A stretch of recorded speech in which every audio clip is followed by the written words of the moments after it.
Hello everyone, and welcome to the channel. The official story sounds simple. Russia is isolated, India is firmly in the Western camp, and any Moscow-Delhi talks are just exotic diplomatic folklore with no real weight. Meanwhile, Europe proudly reports, "We've reduced our dependence on Russian energy," and pretends the bill landing in your mailbox is just an unfortunate coincidence. In reality, while European households pay inflated prices for gas and electricity, 1.5 billion people in India are quietly getting plugged into long-term Russian energy, nuclear technology, and logistics. The slogan says, "Sanctions work." The numbers say something very different. India has already overtaken China as the most populous country, crossing roughly 1.4 billion people. Its electricity consumption is growing faster than in almost any large economy, and this is where the official story starts to fall apart. Because if you look not at speeches but at pipes, tankers, reactors, and railway tracks, you see a very uncomfortable picture for Brussels. A parallel energy architecture being welded together over Eurasia, in which Europe is not a key player, but a spectator with a very expensive ticket. Let's start with the nuclear piece, because that's where the hypocrisy is at its finest. India never signed the Nuclear Non-Proliferation Treaty. It has nuclear weapons, tested openly, and nobody seriously disputes this. For decades, this meant no normal nuclear cooperation, no technology transfers, no fuel, no reactors from the civilized community. Then Washington decided it needed India as a counterweight to China and pushed through a special exception. The International Atomic Energy Agency and the Nuclear Suppliers Group agreed, "Fine, we will treat India as a special case, military program over here, civilian reactors over there, let's not look too closely." On paper, this was supposed to open the door for American and European nuclear giants. Land was allocated for big Western-designed nuclear power plants. We're talking sites sized for many gigawatts at once, with up to 8 units per location. Years passed, memorandums were signed, press releases were beautiful. Concrete, steel, reactors, nothing. Not a single Western unit actually built. Structurally, this was never going to work. Western vendors wanted maximum guarantees, political stability, ironclad liability shields, and high tariffs to cover their costs. India wanted affordable, predictable baseload power for a fast-growing, still relatively poor country. The math didn't care about the ambition. Into this vacuum steps Rosatom with the Kudankulam project. 2 Russian-designed units already operate there. Several more are under construction. The reactors are water-water units engineered for seismically active zones, with core catchers and upgraded fuel that allows longer fuel cycles. Translation into normal language: fewer shutdowns, more output, more money earned per dollar of capital, and less dependency on constant refueling logistics. Here's the part economists quietly fear. Every such project is not just a construction contract. It's a 60-year binding of fuel supply, maintenance, upgrades, spent fuel handling, training, safety culture, and political dialogue. Once you let a vendor design your nuclear safety architecture, you don't just switch suppliers like a mobile tariff. If you take one thing from this, let it be this. Russia and India are not just building a plant. They're welding together an energy spine that will last longer than most current political careers in Europe and the US. Now add the next layer: small modular reactors and floating plants. Publicly, everyone talks about them. Americans draw pretty PowerPoints. Europeans write roadmaps and taxonomies. Russia quietly builds and operates a floating nuclear plant in the Arctic and offers similar concepts abroad. India, with its patchwork of coastal megacities and remote hinterlands with weak grids, is a textbook case where such modular systems make sense. Coastal giants get big nuclear, inland provinces get smaller units. You see the problem here, right? The more India plugs into Russian nuclear technology, the less leverage Western sanctions architecture has. It's very hard to sanction a reactor core already sitting in your territory, feeding your industry and your cities. It's even harder to sanction a partner that supplies the only technology you're actually using in real life, not in presentations. And now we reach the Nuclear Suppliers Group. On paper, it's a cartel of states allowed to export nuclear technology and materials. Its job is to make sure sensitive equipment doesn't end up in unwanted hands. In practice, it's also a gatekeeping instrument. If you're in, you have easier access to technology and deals. If you're out, you depend on political exceptions and special regimes. Russia explicitly supports India's full membership in this nuclear suppliers club. Western capitals hesitate. Public rhetoric is full of non-proliferation concerns. Privately, the concern is simpler. If India becomes a fully legitimate nuclear supplier and customer, and its main partner in real projects is Russia, then a giant non-Western market in nuclear engineering opens up, where Brussels and Washington are not the referees, but late bids in someone else's tender. From an angle nobody shows you, it starts to look like this. The West created an exception for India, hoping to lock it into its own technological orbit. The exception is now being used by Russia to create a long-term energy alliance that systematically bypasses European bureaucratic control. So let's take a breath.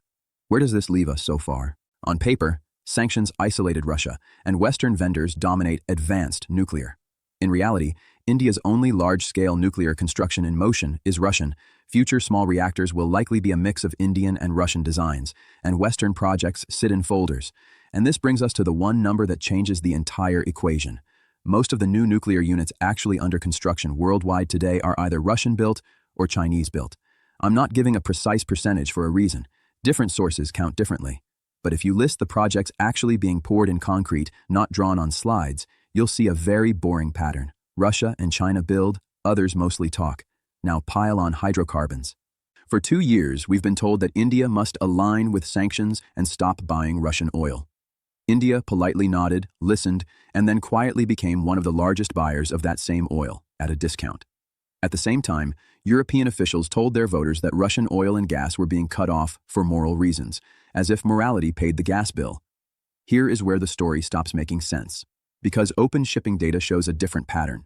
Russian crude flows are rerouted to Asia, refined there, mixed, relabeled, and a non-trivial part of those molecules finds its way back to global markets, including Europe, as non-Russian products. The EU gets more expensive diesel and gasoline, India gets refining margins, Russia gets continued export volumes. Structurally, the West managed to sanction itself into paying more for the same physical stuff. This is the flaw you can't fix with PR. If the barrel left a Russian port and ended up in someone's tank, the planet doesn't care what was printed in the customs declaration. If you're watching this from Germany, your reality is already different from someone in Portugal. Your industry was built on a combination of cheap pipeline gas, reliable electricity, and export markets. You now import more LNG at higher prices, your nuclear fleet is mostly switched off, and your biggest Asian customer quietly hedges by buying discounted energy from the same country you're told is finished. Does this look like strategy, or managed decline with better PR? Against this background, the Russia-India transport corridor story suddenly stops being a nerdy logistics topic and becomes a weapon. The so-called North-South Corridor is essentially a set of railway and maritime routes connecting Russian territory via the Caspian region and Iran down to India. There are multiple possible branches: via the Caspian Sea, via rail through Azerbaijan and Iran, via combinations of ports and railheads. It's messy, not fully built, and politically complicated. But if even part of it becomes a stable, high-capacity channel, it changes the geometry of Eurasian trade. Right now, to ship a ton of coal from Siberia to India, you're looking at thousands of kilometers to a northern or far eastern port, then an expensive sea route either around Europe or around East Asia. Every extra 1,000 kilometers is fuel cost, time, and risk. A working overland plus short sea corridor to the Persian Gulf cuts those costs and risks dramatically. Coal, metals, timber, fertilizers, machinery, everything starts competing differently on Indian markets. Here's where the experts in suits start sweating. Once Russia and India have both a long-term energy relationship and a physical land-sea corridor that avoids choke points controlled by the US Navy and European ports, leverage shifts. You don't have to win a war to change the balance. You just have to move enough cargo onto routes others can't easily block. On the return leg, India can send what Europe pretends doesn't matter: pharmaceuticals, chemicals, consumer goods, spare parts. For Siberian cities, Indian fruit is still an exotic luxury, and local agriculture is fragile. For India, Russian timber and raw materials are not a luxury at all, but a cheap way to build housing, infrastructure, and industry. From the Baltic view, this looks less like random diversification and more like a methodical reduction of Europe's role as a mandatory intermediary. The public rhetoric is about connectivity and win-win cooperation. In practice, it behaves like a bypass surgery around a clogged European artery. Let's zoom out for a second. From a distance, the picture becomes even less comforting for European elites. On one side, you have a West that has layered over 30,000 various sanctions and restrictions on Russia across different categories. Nobody even bothers counting precisely anymore. The legal thicket is so dense that many companies simply refuse to touch anything Russian to avoid compliance risk, no matter what the letter of the rule says. On the other side, you have India, which has already suffered from tariff pressure from the US, still has its own sanctions baggage, and understands perfectly well that if it obeys every Western recommendation, it will freeze its own development for someone else's satisfaction. So it plays the only rational game: accept what is useful, ignore what is suicidal, and keep doors open in all directions. Officially, this is framed as strategic autonomy, and multi-alignment. In internal logic, it looks much more like, we will not shoot ourselves in the foot because someone in Brussels wants a photo op. From here, all the options are bad. The only question is who pays first and who pretends it's inevitable progress. If you work in manufacturing or energy, you've seen this movie before. Outsourcing, offshoring, global value chains. Then suddenly your plant is uncompetitive because someone else has cheaper inputs and doesn't follow your latest ideological fashion. Europe is now playing that game with its own energy backbone while India quietly locks in long-term inputs from whoever is prepared to deliver without moral lectures. Now notice another interesting symmetry. India's domestic nuclear program is not built solely on Russian technology. It has its own heavy water reactors, scaled up over time, tailored to domestic conditions, including water scarcity inland. Canada's historical contribution here is well known. Heavy water designs, documentation, and a certain carelessness in how sensitive technical information was made accessible decades ago. This helped India build a fuel cycle, which, among other things, provides plutonium for its weapons. The same West that now lectures everyone on proliferation helped create the very capabilities it now pretends to be worried about. This number is the quiet part, said aloud. For more than half a century, the non-proliferation regime has been selectively bent whenever it suited major players, and India is one of the clearest examples. Against this background, Russia supporting India's integration into the nuclear supplier system looks less like a scandal and more like a logical endpoint of a long story. If everyone has already accepted the reality of Indian nuclear weapons, and if Western companies failed to deliver reactors on the ground, then the only serious players left in India's civilian program are Indian engineers themselves, Russian partners, and, to a lesser extent, future French projects if they ever materialize. Here's the part economists quietly fear. When you concentrate long-term, high-tech, capital-intensive projects in a few supplier ecosystems, you consolidate not just contracts, but standards. Whoever sets the technical standard for reactors, fuel assemblies, safety culture, and training has a quiet veto over the client's future energy choices. You can sanction a pipeline. It's much harder to sanction the people who know how your reactor behaves at every power level and in every emergency mode. From this angle, does the official story still look convincing? That Russia is isolated? That India is drifting west? That sanctions are pushing Moscow back into the Stone Age? Or does it look more like the birth of a parallel industrial and energy standard set, in which Europe is not the teacher, but the absent student? Now let's walk this all the way down to your level. Households, SMEs, and national budgets. This is the moment a state visit stops being a news headline and becomes a line on your electricity bill.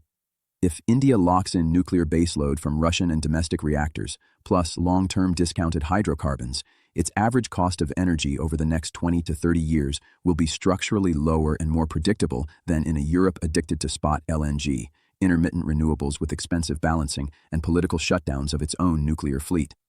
Cheaper energy over decades means factories built there instead of here. It means that when your government proudly reports a 2% GDP growth driven by services and public spending, someone else quietly builds steel mills, chemical plants, and data centers powered by stable, affordable electrons. And when your central bank fights inflation by strangling credit, theirs can afford to think about growth instead of just firefighting. If you're sitting in a Baltic country, you see the paradox in real time. Officially, we are in the most advanced club, protected, secure, green, modern. In practice, we watch cargo flows bypass local ports, transit volumes shrink, energy-intensive industries quietly die, and young people leave. Meanwhile, Siberian coal and Russian oil products show up in Indian ports, where they feed growth that doesn't care about our resolutions and declarations. This hidden mechanism, does it change how you see the whole system? One more angle. Time. Nuclear plants are planned and built on time horizons of decades. Transport corridors are the same, even partial completion locks in trade patterns for a generation. Sanctions, on the other hand, are usually designed on election cycles. 1, 2, at best 3 electoral periods. Energy policy designed on 4-year moods is trying to beat infrastructure designed on 40-year physics. This is where the theory hits a brick wall. By tying itself to Russian nuclear and energy projects and simultaneously participating in Western-designed forums and groups, India essentially arbitrages time. It takes from the West what fits its 30-year development plan and from Russia what fits its 50-year energy plan. Europe, in contrast, behaves like a teenager. 1 year, Green Deal. The next year, panicked coal restarts. The third year, LNG price shocks. The fourth year, grand speeches about strategic autonomy, while begging for American gas and Asian batteries. If this actually surprises you, good. That's the part nobody else bothers to show. So where are we really? We have one bloc that believes in its own propaganda about isolating a major energy supplier, and another major emerging power that has no intention of isolating anyone if it can get long-term benefits.